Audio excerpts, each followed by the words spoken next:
संभलपुर गांव शहर से दूर बसा हुआ था, जहां लोग घर घर चटाइयां, दरियां, टोकरियां आदि बनाकर गुजारा करते थे।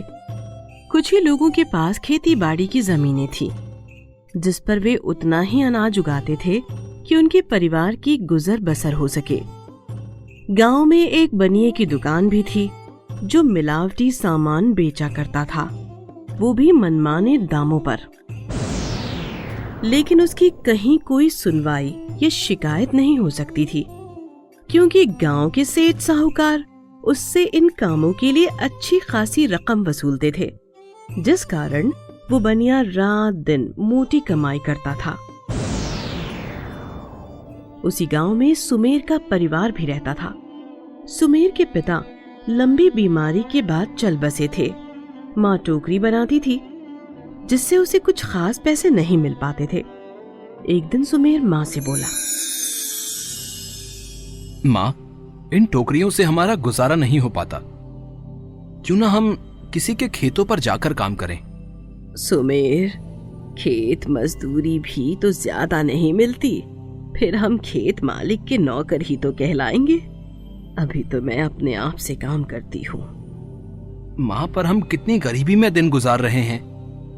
आप कहो तो मैं शहर जाकर कोई कामकाज ढूंढूं। बेटा, अगर तू भी चला जाएगा तो मैं किसका मुंह देखकर जीऊंगी रे। सुमेर को माँ ने गले से लगा लिया। दोनों बड़ी देर तक मन ही मन एक दूसरे की चिंता में दुखी होते रहे।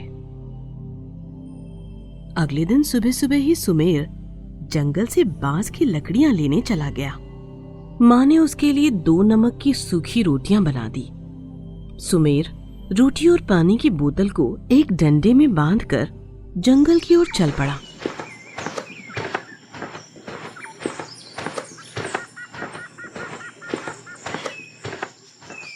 जंगल में उसने देखा कि कुछ बांस के पेड़ जमीन पर गिरे पड़े थे। वो सोचने लगा कि हो ना हो ये किसी ने अपने लिए तोड़े होंगे। क्या करूं? इन्हें उठाकर ले जाऊं या अपने लिए और तोड़ूं?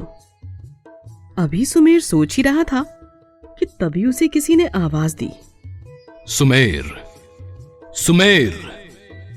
सुमेर चारों तरफ देखने लगा, उसे कहीं कोई दिखाई नहीं दिया। तभी आवाज दोबारा आई, सुमेर, मैं गणपति, देखो इधर। सुमेर देखता है कि गणेश जी की मूर्ति उन बांस के पेड़ के नीचे दबी हुई थी।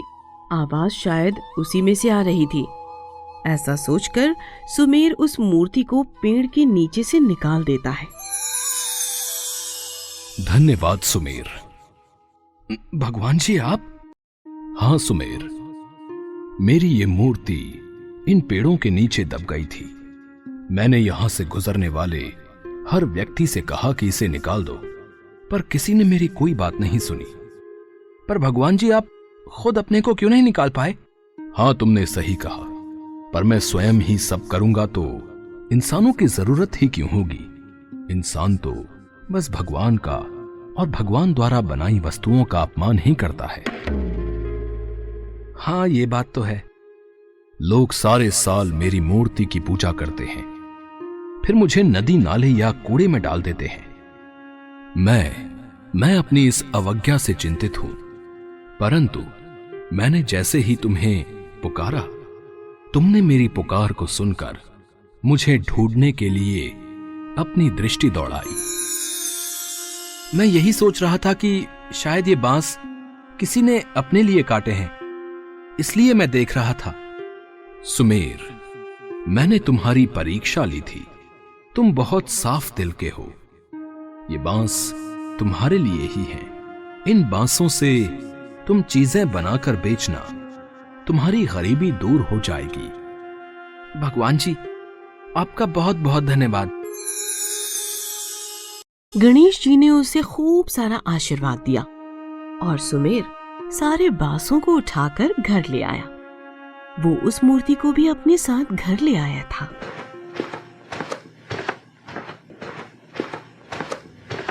माँ, देखो आज मैं कितने सारे बांस ले आया हूं।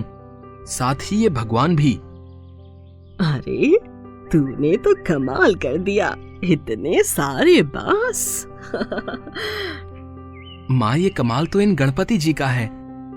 ये कहकर सुमेर माँ को अपनी सारी बात बता देता है। सुमेर, गणपति जी की बड़ी कृपा है। चल इसे मंदिर में सजा दे, क्या पता हमारे दिन फिर जाए। सुमेर मंदिर में गणपति जी को रखकर हाथ जोड़कर मन ही मन उन्हें धन्यवाद देता है। माँ शाम के वक्त बांसों की टोकरी बनाती है। रात में दोनों रूखा सूखा खा पीकर सो जाते हैं। अगले दिन सुमेर माँ के साथ टोकरी बनाने में मदद करता है। तभी दरवाजे पर एक अजनबी आता है। कोई है? क्या आप लोग बांस की टोकरियां बनाते हैं? जी हाँ, हम टोकरियां बनाते हैं। मैं शहर में हलवाई का काम करता हूँ। मुझे शादी ब्याह में काफी टोकरियों की जरूरत पड़ती है। हाँ हाँ, ये टोकरियां देखिए, आपको अच्छी लगेंगी।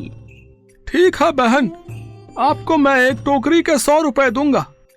मेरे लिए आप 10 टोकरियां बना दीजिए। कुछ पैसे अभी दे रहा हूँ, बाकी काम पूरा होने पर। सुमेर और उसकी माँ का खुशी के मारे ठिकाना न रहा। वे उस अजनबी को 3 टोकरियां दे देते हैं। बाकी की टोकरियां 4 दिन के बाद देने की बात कहते हैं। बहन, 4 दिन के बाद फिर आऊंगा। सुमेर और उसकी माँ गणपति जी के आगे वे रुपए रखकर उनका ढेर सारा धन्यवाद करते हैं। अब उनके दिन फिर गए थे। दोनों खूब मेहनत करने लगे। उनकी टोकरियां दूर दूर से लोग आकर ले जाते। सुमेर की तरक्की को देखकर गांव वाले परेशान होने लगे थे। एक दिन वो बनिया उनके घर आकर बोला, सुमेर की माँ, क्या जादू मंतर फेरा है? तुम्हारी टोकरियां तो बड़ी बिक रही हैं। हाँ भाई, ये सब गणपति जी की कृपा ही है। बस हम तो मेहनत ही करते हैं। फिर हमारा क्या होगा? हमें फायदा कब होगा? सेठ जी, आपका फायदा? देख भाई सुमेर, इस गांव का हर बंदा मुझे जानता है। मैं तो व्यापारी दिमाग का हूँ। तुम मुझे अपनी कमाई का कुछ दोगे, तभी मैं अपनी दुकान से तुम्हें खरीदारी करने दूंगा। ओह, तो ये बात है। सेठ जी, आपकी दुकान से तो हमारा राशन पानी आना तो कब से बंद है। साल भर पहले आपने पुराने हिसाब के कारण हमें अनाज देना बंद कर दिया था। अरे अरे सुमेर, वो तो मैंने भाई, ऐसा है कि मैं आपसे विनती करती हूँ कि आप हम लोगों को माफ ही करें। हम आपको कुछ भी नहीं दे सकेंगे। रहा अनाज का, तो वो भगवान की कृपा से सुमेर शहर जाकर ले आता है। बनिया भौचक्का होकर उन दोनों को देखता रह जाता है।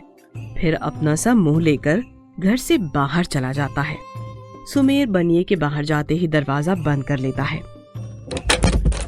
सुमेर और उसकी माँ गणपति जी की कृपा से अब बांसों से और भी कई वस्तुएं बनाने लगे थे। उनके साथ अब पूरा गांव जुड़ चुका था। सब मिलजुल कर सामान बनाते और शहर जाकर बेचा करते थे। उनके दिन भी अब बदलने लगे थे। गांव वाले खुशहाल होने लगे थे। उधर बनिए की दुकान पर अब सन्नाटा छाने लगा था। वो हाथ पर हाथ धरकर पुराने दिनों को याद कर रोता रहता था।